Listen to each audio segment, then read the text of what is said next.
সারাদিন এত কাজকর্ম সবকিছু করার পর কোন মানুষটাকে সব থেকে বেশি পাশে প্রয়োজন হয়?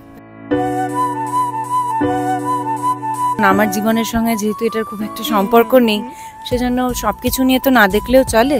এই ব্যাপারটা নিয়ে আমি কিছু দেখি না। প্রত্যেকের জীবনেই কিছু না কিছু স্ট্রাগল থাকে, তো কমলিনীর জীবনেও। এই মুহূর্তে আমি রয়েছি চিরসখার সেটে, আর আমার সাথে এই মুহূর্তে রয়েছে কমলিনী, মানে আপনাদের সকলের প্রিয় অপরাজিতা দি।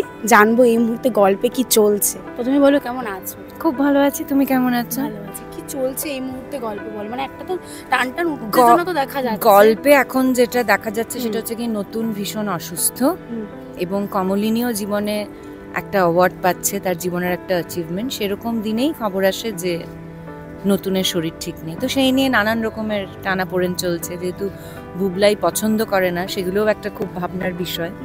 কিন্তু যাই হোক, সে সমস্ত উপেক্ষা করেই কমলিনী আশা করছি নতুনকে দেখবে।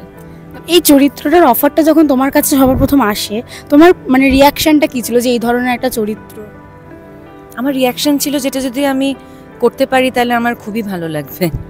ন্যাচারালি কমলিনী সেরকমই একটা চরিত্র যে এইটা যার কাছে এই সুযোগটা আসবে তার খুবই আনন্দ হবে, এবং আমারও খুব আনন্দই হয়েছিল যে আমি এরকম একটা সুন্দর চরিত্র প্লে করার অফার পেয়েছি।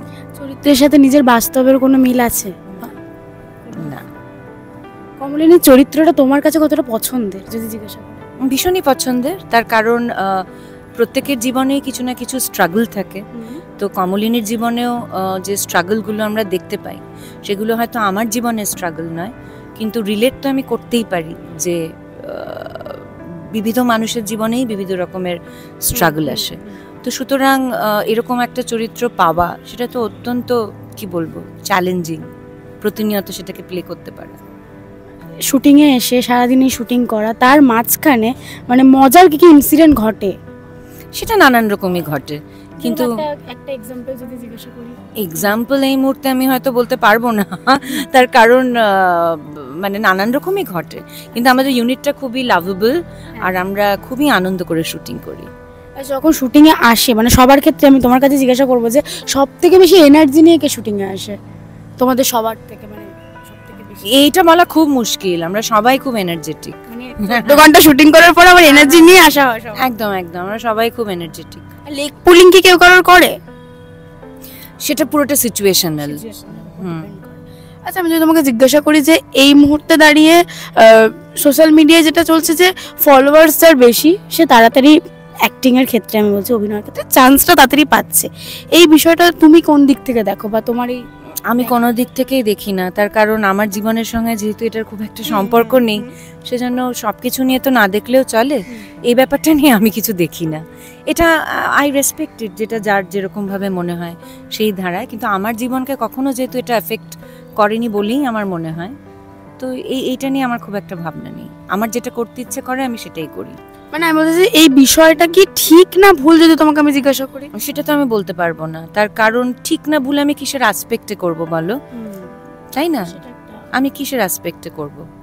মানে যেটা হচ্ছে যার ক্ষেত্রে হচ্ছে, কিসের নিরিখে কে কাকে কাস্ট করবে এইটা কি আমার মাথা ব্যথা হওয়ার বিষয়? তো তাই সেজন্য আমার এটা নিয়ে মাথা ব্যথাও হয় না। তোমাকে যদি আমি জিজ্ঞাসা করি যে সারাদিন এত কাজকর্ম সবকিছু করার পর কোন মানুষটাকে সব থেকে বেশি পাশে প্রয়োজন হয়? আমার মানে সারাদিন কাজকর্ম করার পর ডেফিনেটলি আমার ফ্যামিলি সবার সাথে। হ্যাঁ ডেফিনেটলি, আমার বর, আমার বাচ্চা, আমার পরিবার, আমার বাবা মা, সবার সাথে বেশি তো সময় কাটাতে ভালো লাগে। এই যে শুটিং, তার সাথে ফ্যামিলিকে সব টাইম দেওয়ার যে ব্যাপারটা, সবটা মেনটেন করো কিভাবে? এইটা না ঠিক হয়ে যায় জানো তো, যেমন তুমিও তো ওয়ার্কিং, তো তুমি এই যে ওয়ার্কিং, তুমি কি তোমার পরিবারকে সময় দিতে পারো না? তো ঠিক সেরকম ভাবে এরকম মনে হয়, কিন্তু 14 ঘন্টা শুটিং এর পর কি সময়? হ্যাঁ, কিন্তু we also have our of days.